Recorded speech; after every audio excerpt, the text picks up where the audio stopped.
विद्यार्थियों, आप सभी का विजडम क्लासेस में स्वागत है। आज हम लोग परमाणु के बारे में, परमाणु और अणु के बारे में हम जानेंगे। तो सबसे पहले हम परमाणु के बारे में, सबसे बड़ा होता है एलिमेंट। एलिमेंट से होता है मॉलिक्यूल्स और इसके बाद में होता है एटम। एटम को भी 3 भागों में बांटा गया है, इलेक्ट्रॉन, प्रोटॉन और न्यूट्रॉन। लेकिन जॉन डाल्टन ने जिनका जन्म 1806 ईस्वी में 1766 ईस्वी में इंग्लैंड में हुआ था, ने 1802 ईस्वी में परमाणु सिद्धांत दिया था। परमाणु सिद्धांत के अनुसार, जॉन डाल्टन के परमाणु सिद्धांत के अनुसार परमाणु अविभाज्य कण है। लेकिन आधुनिक वैज्ञानिकों ने इसे साबित किया कि परमाणु भी विभाज्य है, जो कि इलेक्ट्रॉन, प्रोटॉन और अन्य भी कण में विभाजित होते हैं, लेकिन मुख्यतः इलेक्ट्रॉन, प्रोटॉन और न्यूट्रॉन ही होते हैं। तो चलिए हम इसके बारे में जानते हैं। जॉन डाल्टन ने परमाणु सिद्धांत दिया था। जॉन डाल्टन का जन्म इंग्लैंड में 1766 ईस्वी में हुआ था और 1802 ईस्वी में परमाणु सिद्धांत दिया था। परमाणु तत्व का अविभाज्य और सबसे छोटा कण है। डाल्टन ने कहा था कि परमाणु तत्व का सबसे छोटा और अविभाज्य कण है, लेकिन आधुनिक वैज्ञानिकों ने इसे और भी छोटा, इलेक्ट्रॉन, प्रोटॉन और न्यूट्रॉन में बांटा है। तो चलिए इसके बारे में हम तत्व से स्टार्ट करते हैं। तत्व, एलिमेंट। तत्व से छोटा होता है मॉलिक्यूल्स, अणु, और इससे छोटा होता है एटम, परमाणु। और परमाणु को इलेक्ट्रॉन, प्रोटॉन और न्यूट्रॉन में विभाजित किया जाता है। तत्व, अणु, परमाणु और परमाणु के मुख्यतः 3 कण होते हैं, इलेक्ट्रॉन, प्रोटॉन और न्यूट्रॉन। इलेक्ट्रॉन पर ऋण आवेश रहता है, निगेटिव चार्ज होता है, इसे स्मॉल ई से सूचित किया जाता है। प्रोटॉन पर पॉजिटिव चार्ज होता है और न्यूट्रॉन पर कोई चार्ज नहीं होता है, चार्जलेस होता है। अब देखिए, किसी भी परमाणु तो बहुत छोटा होता है, लेकिन जो कि हमें सूक्ष्म आंखों से भी नहीं दिखाई दे सकता है। लेकिन अब छोटा हम बोर्ड पर बनाएंगे तो आप लोगों को समझ में, छोटा हमें खुद समझ में नहीं आएगा तो आप लोगों को कैसे समझाएंगे। तो परमाणु का एक हम मॉडल तैयार करते हैं और इलेक्ट्रॉन कहाँ रहता है, प्रोटॉन कहाँ रहता है, इसके बारे में हम बताएंगे। तो चलिए आगे।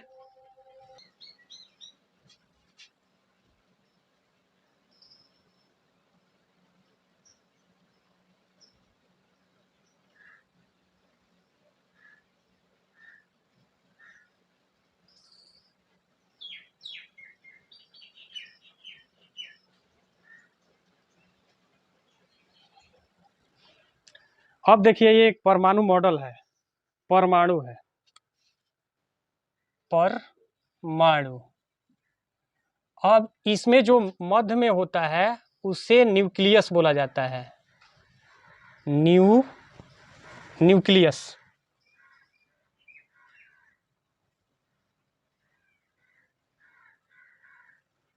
ये एटम का मॉडल है।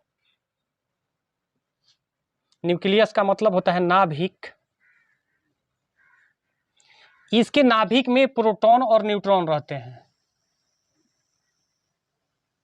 अब देखिए, नाभिक हमेशा इसका धनात्मक होता है, धनावेशित होता है, क्योंकि इसमें प्रोटॉन पर पॉजिटिव चार्ज होता है और न्यूट्रॉन पर चार्ज ही नहीं होता है, न्यूट्रॉन चार्जलेस होता है।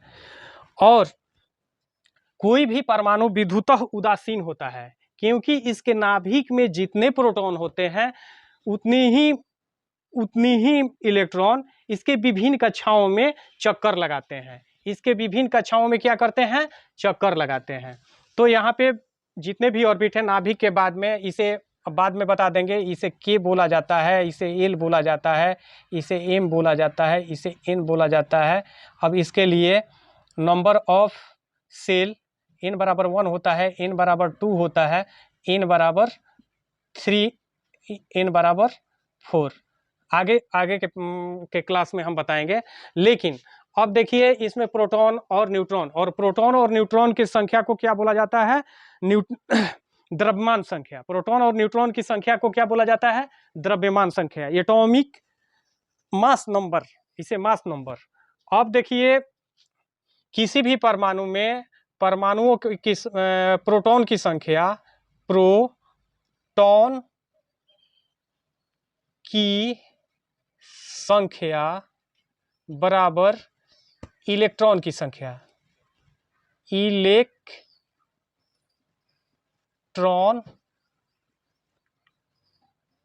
की संख्या। किसी भी परमाणु में प्रोटॉन की संख्या बराबर इलेक्ट्रॉन की संख्या, P बराबर E होता है। अब किसी भी परमाणु में परमाणु संख्या को ही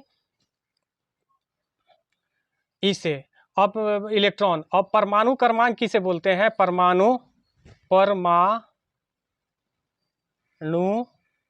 क्रमांक परमाणु क्रमांक को Z से सूचित किया जाता है। Z से सूचित किया जाता है। परमाणु के नाभिक में उपस्थित प्रोटॉनों की संख्या को परमाणु क्रमांक कहते हैं। परमाणु के नाभिक में उपस्थित प्रोटॉन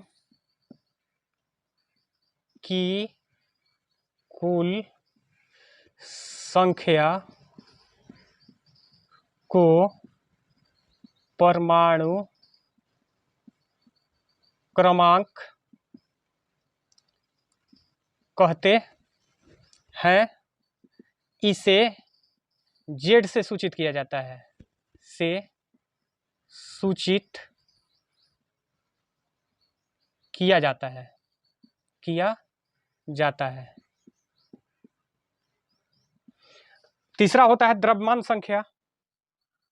द्रव्यमान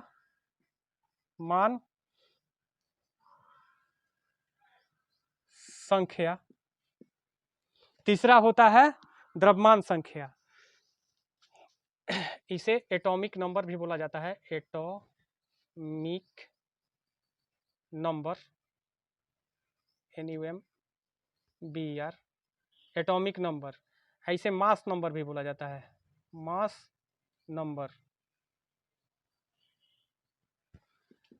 परमाणु के नाभिक में उपस्थित परमाणु के नाभिक में उपस्थित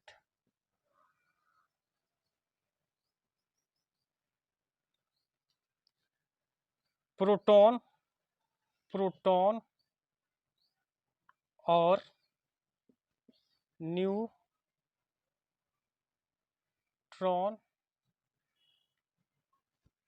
के योग को द्रव्यमान संख्या कहते हैं। द्रव्यमान संख्या कहते हैं। परमाणु के नाभिक में उपस्थित प्रोटॉन और न्यूट्रॉन की संख्या को क्या बोलते हैं? द्रव्यमान संख्या। इसे Z द्वारा सूचित किया जाता है, इसे A द्वारा सूचित किया जाता है। इसे A द्वारा सूचित किया जाता है। द्रव्यमान संख्या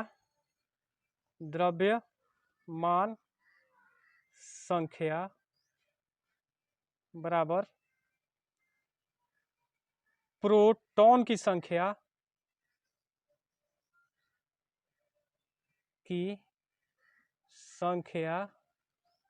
प्लस न्यूट्रॉन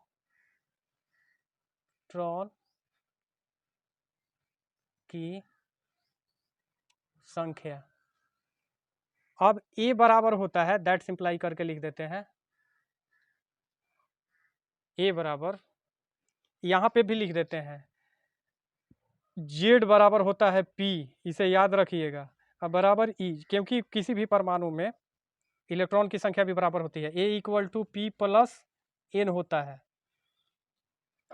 अब देखिए परमाणु विद्युत उदासीन होता है, क्योंकि परमाणु विद्युत उदासीन इसलिए होता है कि उसके नाभिक में उपस्थित प्रोटॉन की संख्या उसके विभिन्न कक्षाओं में घूमते हुए इलेक्ट्रॉनों की संख्या के बराबर होता है, इसलिए परमाणु विद्युत उदासीन होता है।